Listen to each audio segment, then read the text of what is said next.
Hello, and welcome to the Awed at Sea Debrief podcast. I am your host, Casey Awed. This debrief is from my first taste of law enforcement case coordination with the Coast Guard, as well as my first drug interdiction. We were transiting just south of the California-Mexico border along the Baja coast, while en route to our operations area even further south. It takes place around September 9th, 2014. The event started late in the afternoon. We received rather vague notification that there may be a VOI, or vessel of interest, heading through our operations area. And this figured because we had lost yet another helicopter to mechanical failure, the fourth in a row. On the upside, we were supposed to be getting a C-130 as an MPA at some point in the evening. Ops said he felt there was a 50-50 chance we'd actually see something. It was dark when I finished my watch and headed up to the bridge to talk with the ensigns and just have a look around. About 30 minutes into my visit, I damn near cut the top of my right ear off with a giant pair of binoculars that were mounted to the bridge rail. Even the dull edge of an optical shroud can draw blood if you bonk your head on it hard enough. So, sometime later, after Doc glued the wound shut, I decided it'd be best if I just lay below and went to bed. At about 01:30 the next morning, maybe 4 or 5 hours later, the shrill and insistent law enforcement / collision alarm went off. Everyone's laying in bed, holding their breaths, waiting to see if they're going to announce an actual collision or if they were setting the law enforcement bell. They announced LE Phase 1, which is short for Law Enforcement Phase 1. Groggily, we roused ourselves, dressed out, and got ready for whatever was about to happen. I made it to CIC and plopped myself down in front of our tactical workstation. After reading the intel notes, I proceeded to plot our position and that of the suspect vessel the C-130 had spotted from overhead. Soon the room was full of people, so all 4 operations specialists, our ensign, the CO, the XO, and our ops lieutenant, and it quickly became a scene out of a movie. There were 3 or 4 radios going off at once, people talking over one another, numbers and coordinates and vectors, and furious note-taking. It was a mess. But it was a functional one.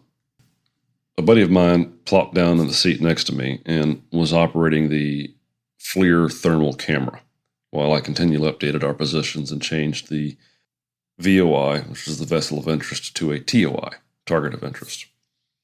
In this part of the world, most VOI are referred to as just pangas, unless we identify them as a fishing vessel or something larger.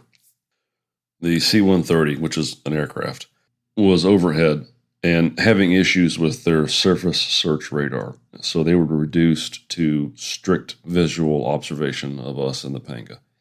It means they have to fly lower. They typically have to fly a little slower. It just makes remaining covert and tracking everything a lot more difficult. And they kept requesting to go lower in order to get a better fix, but that might have let the target know we were on to them, that we were in the area. So Ops was insistent they not go to overt status. In my inexperience, I honestly thought the sea state was too rough for any vessel under 100 feet long to even detect the aircraft if it were overhead in overt status. I doubt they would have even noticed the rumble of the aircraft's engines, then equated that with a threat. The plane would have had to buzz them at treetop height for them to really hear and recognize it.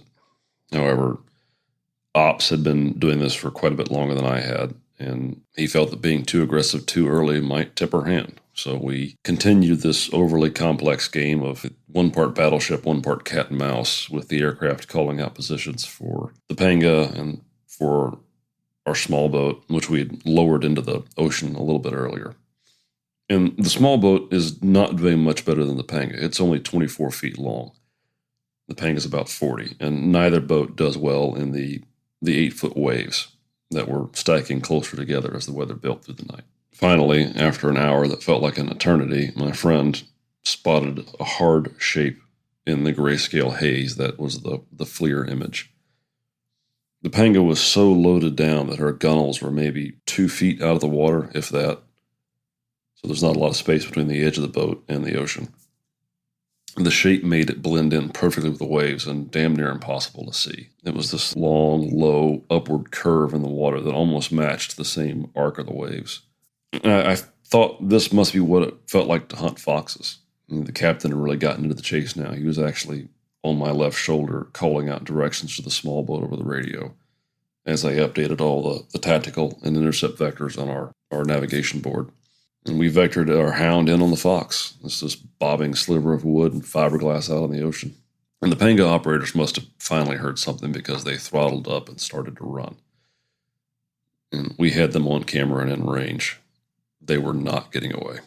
Part of me, the less mature part that had seen too many action movies, really itched to go down and rip the cover off of our 25mm cannon and bring this chase to an appropriate climax. And if that sounds extreme for the Coast Guard and law enforcement work, keep in mind these people are hauling thousands of pounds of death to our shores. And drug interdiction was the reason we were out there. In cases like this, there really is an element of the adversarial chase. You get your adrenaline and your emotions ramped up and you want to do something, by God. So I'm not advocating we use cannon caliber guns in law enforcement work. It's that level of adrenaline that's running through your veins when you actually intercept these guys. Now, from the perspective of the pursuit boat, it's quite a different story. It's difficult to understand the stress a small boat operator and crew endures in those conditions. They're driving in absolute darkness. The only light they have is the dim glow of their compass bulb and radio screens, and those are turned way down. They can't see the waves to anticipate the impact of the bow in the water or the wind and ocean to read the water to try and smooth the ride out, or if they're going to ride off a wave into a big trough. And with the cutter running dark and 3 miles behind them, they may as well have been 300 miles out there by themselves alone. All they know is there's a panga somewhere out there with them, maybe armed, maybe not. So the hound didn't know if it was chasing a fox into a badger's den or across an open field. No way to know when or if it would turn and fight. And the only direction they're receiving is over a kind of a patchy radio connection. 20 degrees off your point bow, 90 degrees to starboard, big wave coming, brace. Oh, they're dead ahead of you, 20 yards. Circle back, you just missed them. And the coxswain's busy driving the boat, and he's got his one ear on the radio and one ear on the intercom in the boat, and the pursuit mission commander sitting next to him trying to coordinate all of this. And the coxswain is the boat driver, the one with the hands on the wheel and the throttle, and their eyes are a pair of boarding team members with night vision binoculars. Now, I'm using the second gen green phosphor monocular, so it's just one eye. There's no depth perception. It is like looking at the world through a cardboard tube with a green light filter over the end. Even with night vision, there's not enough starlight, at least not on this night, to pick out the horizon. And if they could, it would have been blotted out by the waves at 30 feet. So they're not going to get any kind of anticipation of what's happening. At least not any long-term anticipation to help kind of pick and choose their path. At least in the daylight, you can do that and mitigate your impact from wave to wave. The only real analogy I can come up with is imagine driving down a terrible road and with your eyes closed and someone else is giving you directions and you're hitting potholes and bumps and turns. That's what it's like. So after dozens of near misses and moments where we thought our small boat might actually jump the next wave and land in the panga, because that has happened on previous cases of other cutters, the coxswain finally sang out over the radio, "We've got them, closing distance. They're DIW, dead in the water, commencing boarding." And then the pursuit mission commander began to rattle off numbers, names, descriptions of the cargo, description of the boat, and all the other 100 details that we have to record for the case package. And that adrenaline I mentioned earlier that was just hammering through our veins begins to fall off. It was down to custody, paperwork, offloading the cargo, making sure our TACON, which is tactical control, was fully aware of what was going on. Because making arrest in international waters is a bureaucratically messy affair at best. So TACON comes back, says, "Good job, file everything in triplicate, keep them apprised." The sun wasn't even up yet. So after a brief bit of bacon and eggs and coffee, once the case was mostly concluded, I stripped down and crawled back into bed and just passed out. End of brief. Footnotes. All right, I mentioned the helicopter breaking down. The HH-65 Dolphin is a converted business helicopter from Europe that we purchased back in the 80s. And the Coast Guard strips these things down every 2 years and completely rebuilds them from the ground up. And for safety reasons, modifications and upgrades take a long time. You want to make sure they work, that they're safe, and that they're cost effective to implement. And I am not disparaging our maintainers at all. They are some amazing people. They keep these things in the air well past their intended service life. But because they've been around since the 80s and they've been continually upgraded since then, they are a flying kludge of parts, and they break down often. C-130 is a very large cargo aircraft that's been around since Vietnam. I think we're on the J models now. An amazing aircraft, and they can hang around forever. And we always like having those as an MPA, which is a maritime patrol aircraft overhead. Okay, nearly cutting my ear off. Binoculars in the Coast Guard and Navy are referred to as eyes. Big eyes are these great big 4-foot-long post-mounted monstrosities that take 2 people or a crane to install. Very expensive, and they can see for miles. Little eyes are still mounted to the bridge rail, and they're only 18 inches long. The terminal optic on the end is 4 inches across. They can swivel 360 degrees, and this particular set had not been turned down into their stowed position to keep water off the lenses. It was up where someone had been using it and bumped it. So now this deep shroud over the lens was poking back towards the ship. And again, it's pitch black. I can't see anything. Someone said something as I was walking, and I turned my head just right, and the top curve of that pair of binoculars hit me right across the top of my right ear. And I thought I'd cut my ear off. It hurt. God, it hurt. And Doc had to glue it back together and said, you know what, I'm going to tape this just in case it does go necrotic and falls off. So my first battle injury, and it's my fault. Alarms. So we have 3 main alarms aboard the boat. We've got law enforcement / collision. They share that alarm. You got chemical. And then you have general emergencies, general quarters. And typically, if we think we're going to have a law enforcement case, we'll announce it to the crew 4 to 6 hours ahead of time and say, hey, we anticipate setting law enforcement phase 1 at this time, or sometime in the next 4 hours. Here's what the alarm sounds like. That way we know, hey, if it goes off in the night, don't go to damage control stations and get ready to brace for fire and flooding. Go to your law enforcement stations and get ready to lower the small boat and man CIC and gun up and everything else. All right, you heard me use the terms CO, XO, and Ops LT. CO is the commanding officer on our boat. It was an actual 05 commander. XO is the executive officer. They're the number 2 in command.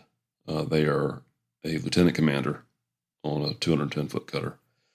And the ops boss is an ops LT, or ops lieutenant. And there are 2 LTs on board. The other one is the engineering lieutenant. We just called him ops for short. Very rarely do we call him LT or by his name and title. Ops is just easier. Sometimes if things got really familiar and relaxed and have been in a long case, I just start calling him boss. And we were very fortunate with that particular ops LT. He knew his job. He knew it well. He had us dialed in. And we were professional enough that we let things get pretty familiar. We had a very good working relationship with him. The guy was awesome. Coxswain, spelled Coxswain, pronounced coxswain, is an old British naval term, and it's just small boat driver. And anybody can get a coxswain qual if they have the time and want to work at it. It's typically only done by bosun's mates, but I've seen ensigns, I've seen mechanics, I even saw an OS that had a coxswain pin. They must have earned it as a different rate or as a non-rate. Even non-rated personnel, so folks fresh out of boot camp can get a coxswain pin if they prove themselves proficient and demonstrate the knowledge. And a coxswain is like a miniature CEO of a small boat. They can override orders from much higher ranking people because they're the eyes on the ground, and the eyes on the deck plate. They're looking around, and if something is endangering them or is endangering the crew, they can say, look, no, I'm not going to do this. This is insane. We have to find a better way, or we're not going to do it at all. Because if something does go wrong and it gets someone killed or they violate the law, yes, punishment can come down on the commanding officer of the unit, but it's going to come down a lot harder on that coxswain. So they jealously guard that certification and their authority there. It's a big responsibility.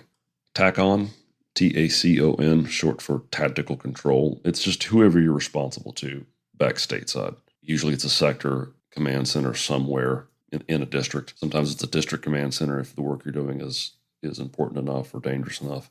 A lot of times ours was a joint operations center. And it just depends on what you're doing and where you're going. And all they are is a lifeline back to your administration. When you're doing law enforcement cases in international waters, they have a direct line to the State Department or someone in the State Department, to district admirals, to legal professionals to look through all the data you're gathering and say, okay, you're doing good or you're not, or we need more of this or less of that. It keeps us from having to haul around our own little miniature legal department with us everywhere, and acts as a lifeline if something goes truly sideways. TOI, which is target of interest, VOI, vessel of interest, and PANGA. And a panga is just an open-top fishing boat. And typically that's what they use to run drugs in this part of the world. They're fast, they're maneuverable, they're cheap. They're disposable, essentially. And the TOI, VOI, anytime we get intel on a vessel, it's vessel of interest, and we go out there and we look at it. If we're going to board it or we're going to intercept it, it suddenly gets upgraded to a TOI. And if we get other intel, we get in close and look and say, okay, it's the same type and make of boat, but it's got the wrong name. It's flying the wrong flag. There's legit fishing gear on board, and there's nothing that looks like a bale. We'll back off and then downgrade that to a vessel of interest and tag it for watching later. Because sometimes these guys really are out there just fishing in the same zone they're running drugs. And the drug runners use fishing boats because it's good camouflage. That's all I have for technical details. If you have any more questions or want me to expound on things further, shoot me a message. I'm going to build up one of these episodes strictly for explaining details and answering questions in the future. I just have to have enough to generate so many minutes of content. So, as always, like, subscribe, and share me with people you think would be interested. This is the Aud at Sea Debrief podcast, and I'm your host, Casey Aud.